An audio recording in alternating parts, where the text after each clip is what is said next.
We've seen the foundation. We've seen the hunger for knowledge. But tonight, we cross the line that can never be uncrossed. Before we step into the attic of the University of Ingolstadt, make sure you're part of the team. Hit that subscribe button and give this video a like if you've been following this journey. And for the veterans in the comments, tell me your location tonight. I want to see who's awake in the lab with me. In this part, Victor Frankenstein stops reading books and starts handling bone and muscle. As a medical student, I find this chapter the most chilling. The transition from studying the human frame to trying to possess it. Dim the lights. Listen to the scratching of the quill. Let's watch a man lose his humanity.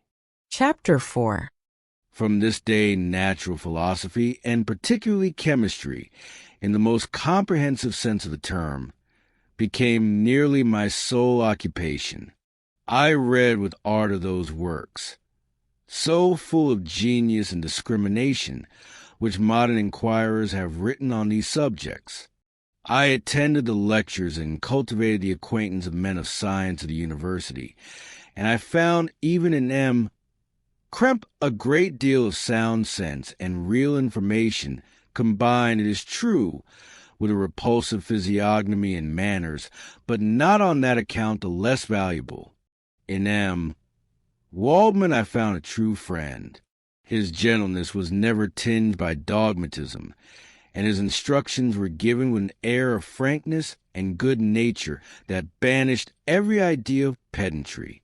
In 1,000 ways he smoothed for me the path of knowledge, and made the most abstruse inquiries clear and facile to my apprehension. My application was at first fluctuating and uncertain. It gained strength as I proceeded, and soon became so ardent and eager that the stars often disappeared in the light of morning, whilst I was yet engaged in my laboratory. As I applied so closely, it may be easily conceived that my progress was rapid. My ardor was indeed the astonishment of the students, and my proficiency that of the masters.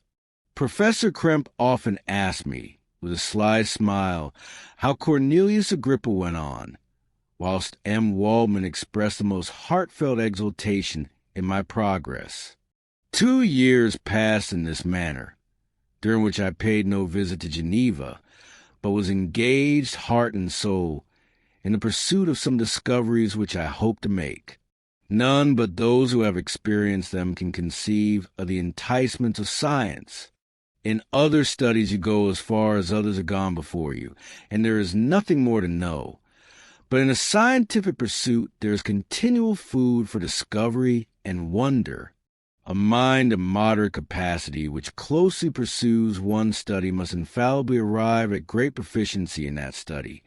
And I, who continually sought the attainment of one object of pursuit, and was solely wrapped up in this, improved so rapidly that at the end of 2 years I made some discoveries in the improvement of some chemical instruments, which procured me great esteem and admiration at the university. When I had arrived at this point, and had become as well acquainted with the theory and practice of natural philosophy as depended on the lessons of any of the professors at Ingolstadt, my residence there being no longer conducive to my improvements, I thought of returning to my friends and my native town, when an incident happened that protracted my stay. One of the phenomena which had peculiarly attracted my attention was the structure of the human frame, and indeed any animal endued with life, whence I often asked myself, did the principle of life proceed? It was a bold question, and one which has ever been considered as a mystery. Yet with how many things are we upon the brink of becoming acquainted, if cowardice or carelessness did not restrain our inquiries? I revolved these circumstances in my mind, and determined thenceforth to apply myself more particularly to those branches of natural philosophy which relate to physiology, unless I have been animated by an almost supernatural enthusiasm. My application to this study would have been irksome and almost intolerable. To examine the causes of life, we must first have recourse to death. I became acquainted with the science of anatomy, but this was not sufficient. I must also observe the natural decay and corruption of the human body. In my education, my father had taken the greatest precautions that my mind should be impressed with no supernatural horrors. I do not ever remember to have trembled at a tale of superstition or to have feared the apparition of a spirit. Darkness had no effect upon my fancy, and a churchyard was to me merely the receptacle of bodies deprived of life, which, from being the seat of beauty and strength, had become food for the worm. Now I was led to examine the cause and progress of this decay, and forced to spend days and nights in vaults and charnel-houses. My attention was fixed upon every object the most insupportable to the delicacy of the human feelings. I saw how the fine form of man was degraded and wasted. I beheld the corruption of death succeed to the blooming cheek of life. I saw how the worm inherited the wonders of the eye and brain. I paused, examining and analyzing all the minutiae of causation, as exemplified in the change from life to death, and death to life, until from the midst of this darkness a sudden light broke upon me, a light so brilliant and wondrous, yet so simple, that while I became dizzy with the immensity of the prospect which it illustrated, I was surprised that among so many men of genius who had directed their inquiries towards the same science, that I alone should be reserved to discover so astonishing a secret. Remember, I am not recording the vision of a madman. The sun does not more certainly shine in the heavens than that which I now affirm is true. Some miracle might have produced it, yet the stages of the discovery were distinct and probable. After days and nights of incredible labor and fatigue, I succeeded in discovering the cause of generation in life. Nay, more, I became myself capable of bestowing animation upon lifeless matter. The astonishment which I had at first experienced on this discovery soon gave place to delight and rapture. After so much time spent in painful labor, to arrive at once at the summit of my desires was the most gratifying consummation of my toils. But this discovery was so great and overwhelming that all the steps by which I had been progressively led to it were obliterated, and I beheld only the result. What had been the study and desire of the wisest men since the creation of the world was now within my grasp. Not that, like a magic scene, it all opened upon me at once. The information I had obtained was of nature rather to direct my endeavors so soon as I should point them towards the object of my search than to exhibit that object already accomplished. I was like the Arabian who had been buried with the dead and found a passage to life, aided only by one glimmering and seemingly ineffectual light.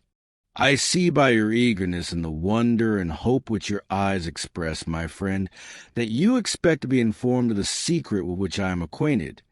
That cannot be. Listen patiently until the end of my story, and you will easily perceive why I am reserved upon that subject. I will not lead you on, unguarded and ardent as I then was, to your destruction and infallible misery. Learn from me, if not by my precepts, at least by my example, how dangerous is the acquirement of knowledge, and how much happier that man is who believes his native town to be the world, than he who aspires to become greater than his nature will allow. When I found so astonishing a power placed within my hands, I hesitated a long time concerning the manner in which I should employ it. Although I possess a capacity of bestowing animation, yet to prepare a frame for the reception of it, with all its intricacies of fibers, muscles, and veins, still remain a work of inconceivable difficulty and labor. I doubted at first whether I should attempt the creation of a being like myself or one of simpler organization, but my imagination was too much exalted by my first success to permit me to doubt my ability to give life to an animal as complex and wonderful as man. The materials at present within my command hardly appeared adequate to so arduous an undertaking, but I doubted not that I should ultimately succeed. I prepared myself for a multitude of reverses. My operations might be incessantly baffled, and at last my work be imperfect. Yet when I considered the improvement which every day takes place in science and mechanics, I was encouraged to hope my present attempts would at least lay the foundations of future success. Nor could I consider the magnitude and complexity of my plan as any argument of its impracticability. It was with these feelings that I began the creation of a human being. As the minuteness of the parts formed a great hindrance to my speed, I resolved, contrary to my first intention, to make the being of a gigantic stature, that is to say, about 8 feet in height and proportionably large. After having formed this determination, and having spent some months in successfully collecting and arranging my materials, I began. No one can conceive the variety of feelings which bore me onwards like a hurricane in the first enthusiasm of success.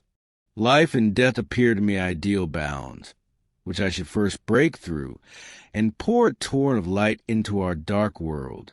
A new species would bless me as its creator and source.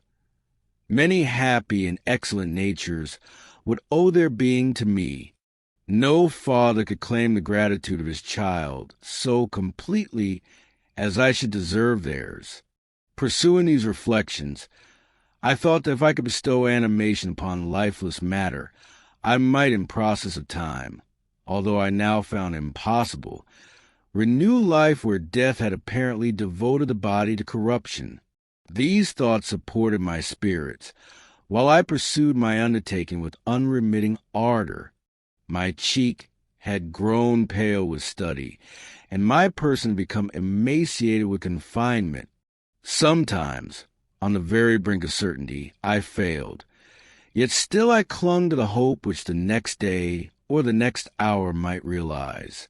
One secret which I alone possessed was a hope to which I had dedicated myself, and the moon gazed on my midnight labors, while, with unrelaxed and breathless eagerness, I pursued nature to her hiding places.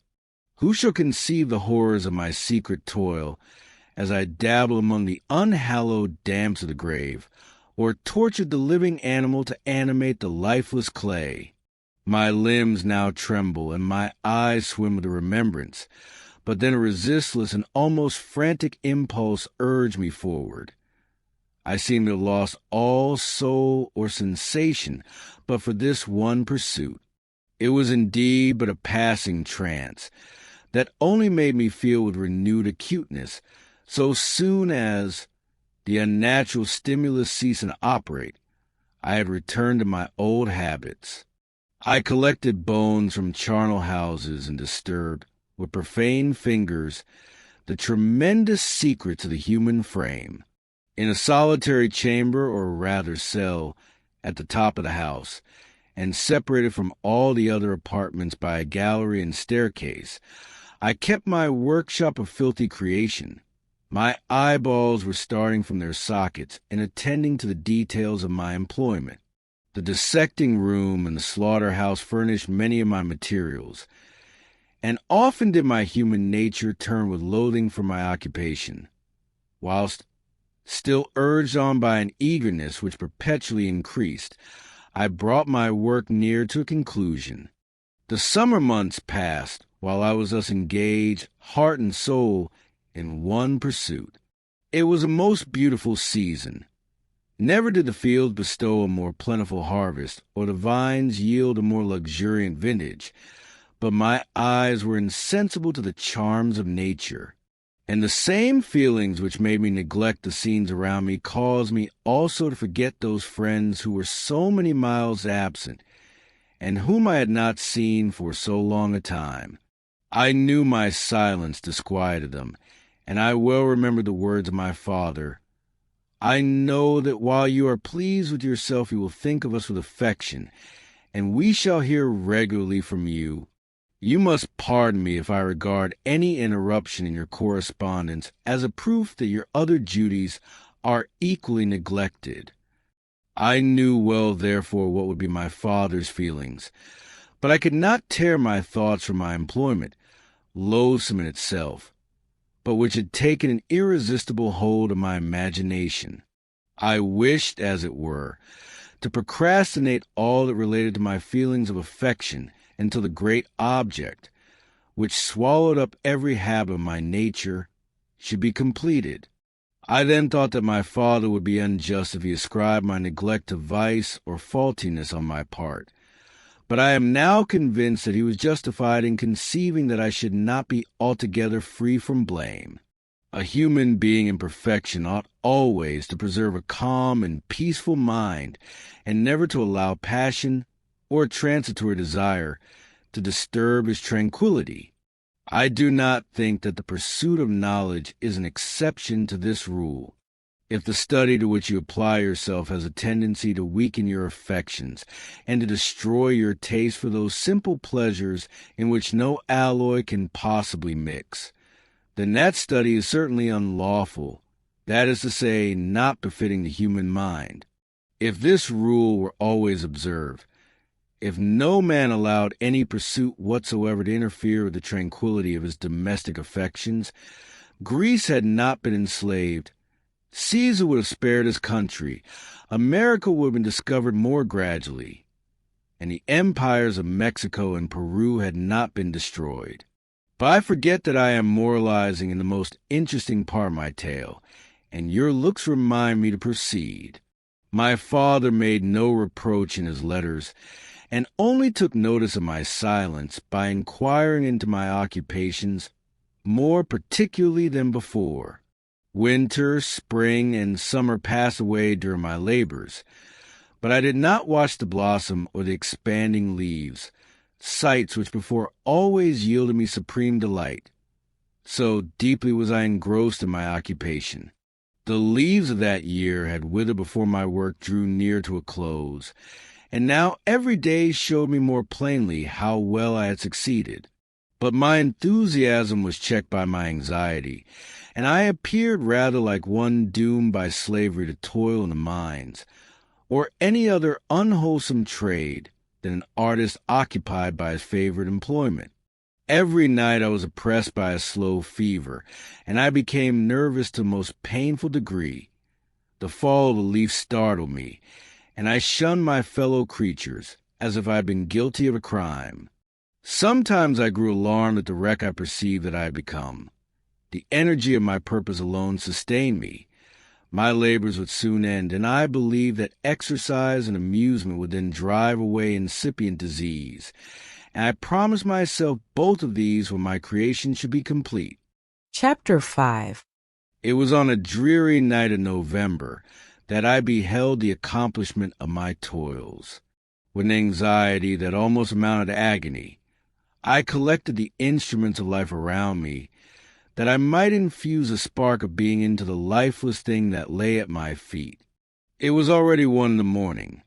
The rain pattered dismally against the panes, and my candle was nearly burnt out, when by the glimmer of the half-extinguished light, I saw the dull yellow eye of the creature open. It breathed hard, and a convulsive motion agitated its limbs. How can I describe my emotions at this catastrophe, or how delineate the wretch whom with such infinite pains and care I had endeavored to form?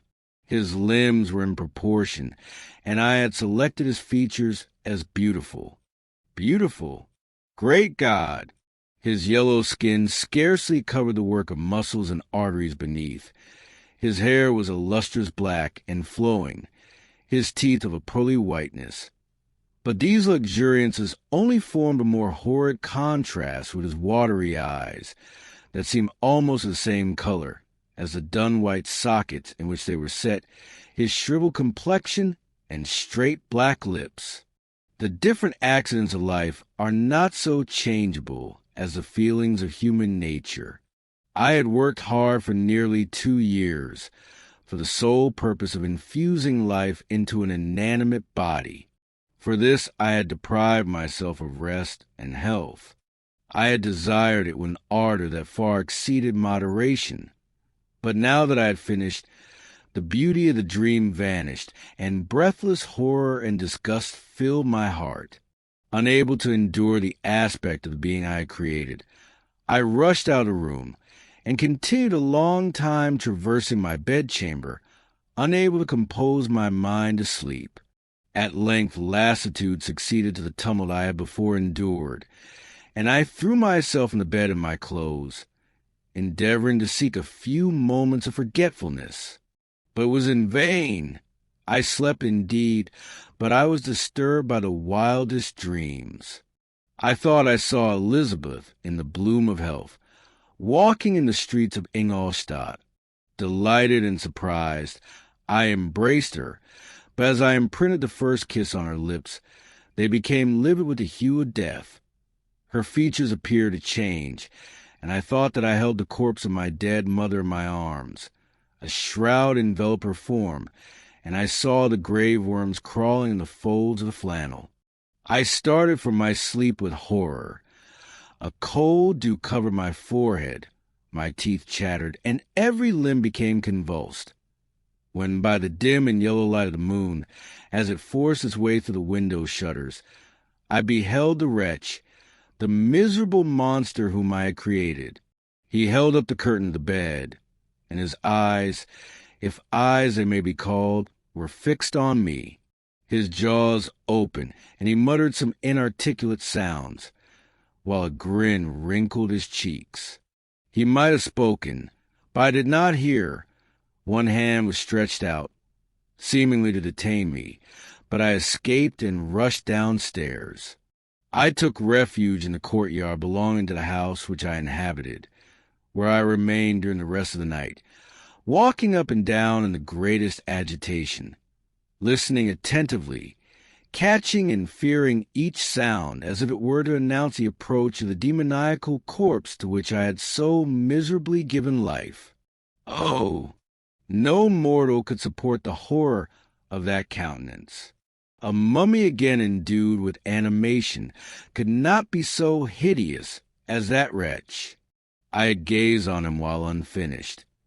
He was ugly then, but when those muscles and joints were rendered capable of motion, it became a thing such as even Dante could not have conceived.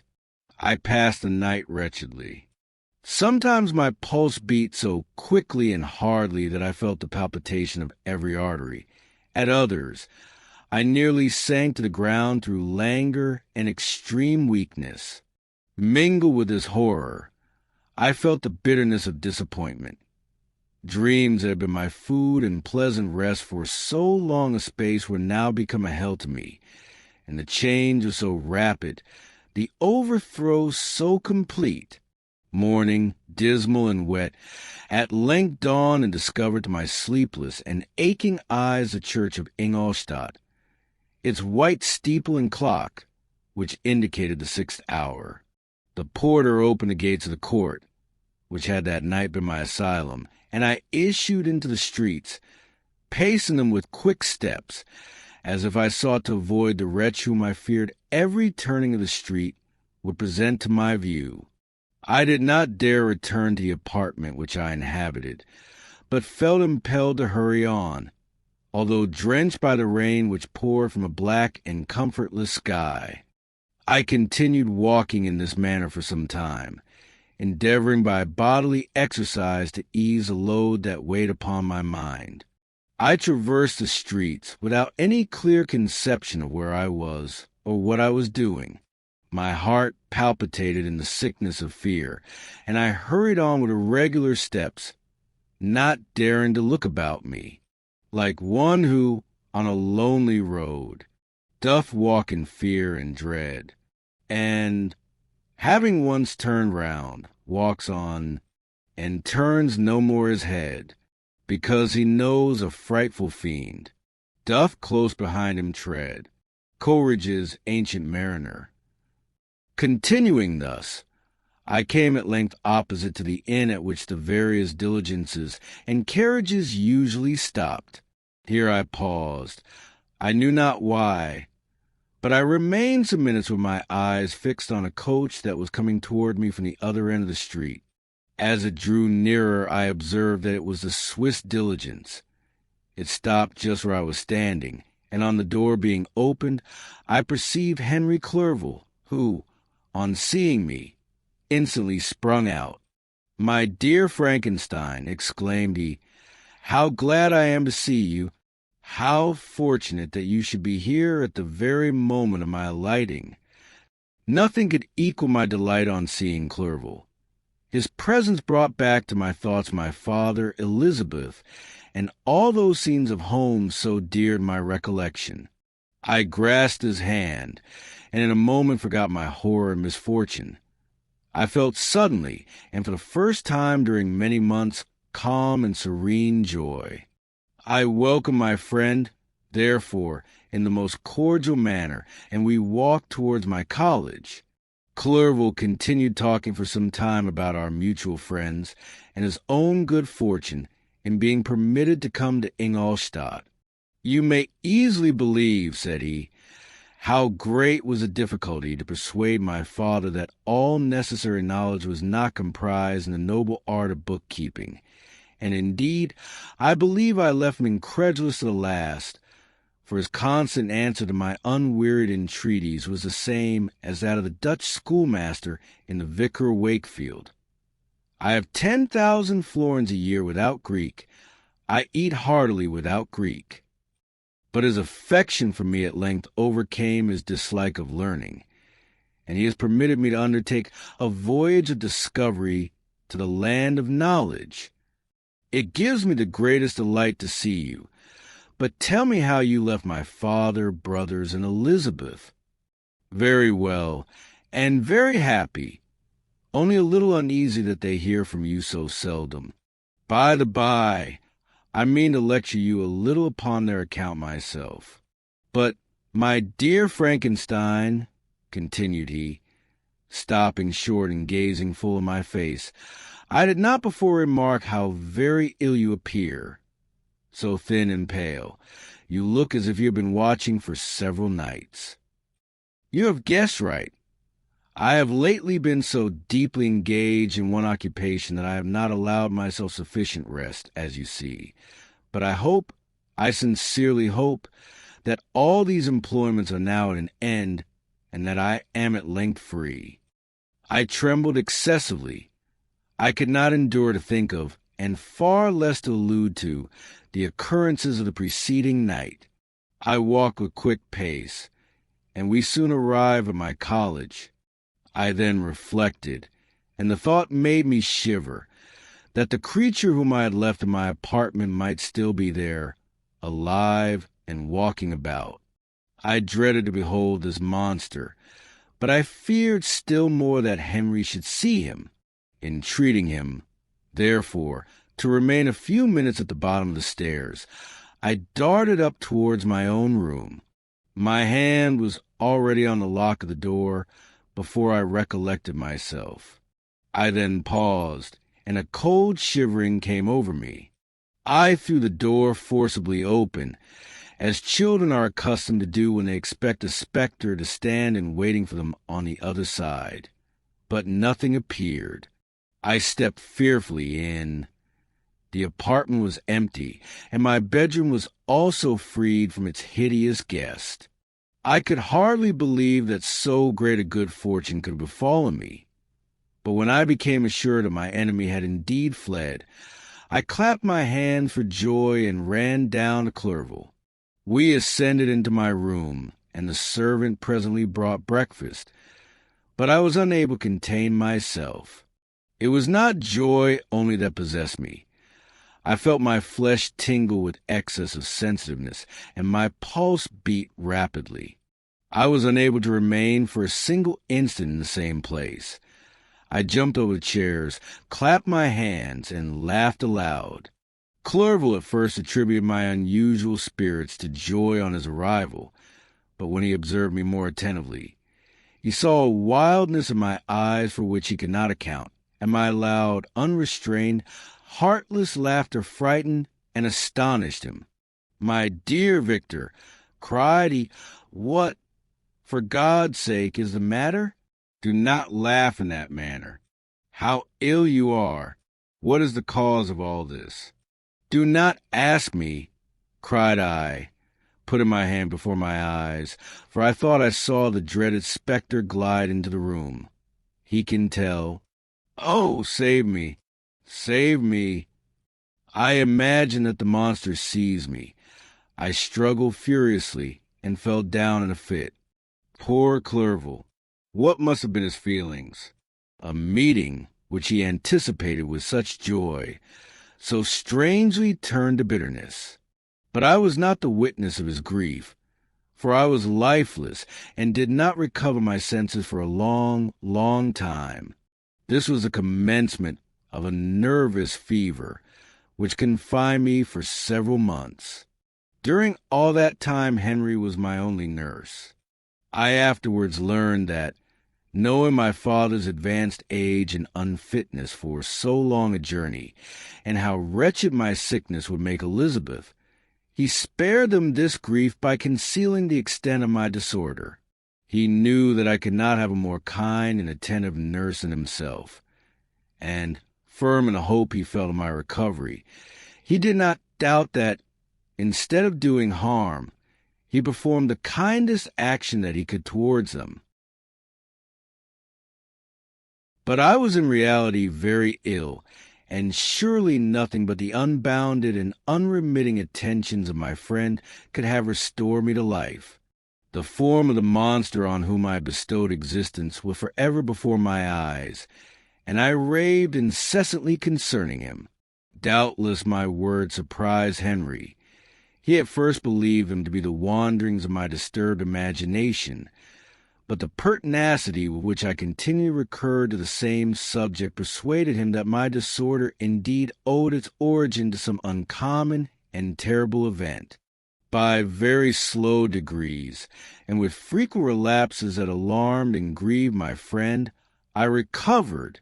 I remember the first time I became capable of observing outward objects with any kind of pleasure. I perceived that the fallen leaves had disappeared, and that the young buds were shooting forth from the trees that shaded my window. It was a divine spring, and the season contributed greatly to my convalescence. I felt also sentiments of joy and affection revive in my bosom. My gloom disappeared, and in a short time I became as cheerful as before I was attacked by the fatal passion. "Dearest Clerval," exclaimed I, "how kind, how very good you are to me.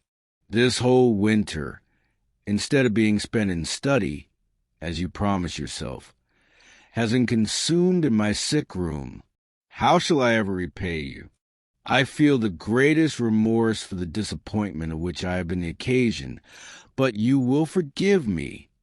You will repay me entirely if you do not discompose yourself, but get well as fast as you can. And since you appear in such good spirits, I may speak to you on one subject, may I not?" I trembled. One subject. What could it be? Could he allude to an object on whom I dare not even think? "Compose yourself," said Clerval, who observed my change of color. "I will not mention it if it agitates you, but your father and cousin would be very happy if they received a letter from you in your own handwriting. They hardly know how ill you have been, and are uneasy at your long silence." "Is that all, my dear Henry?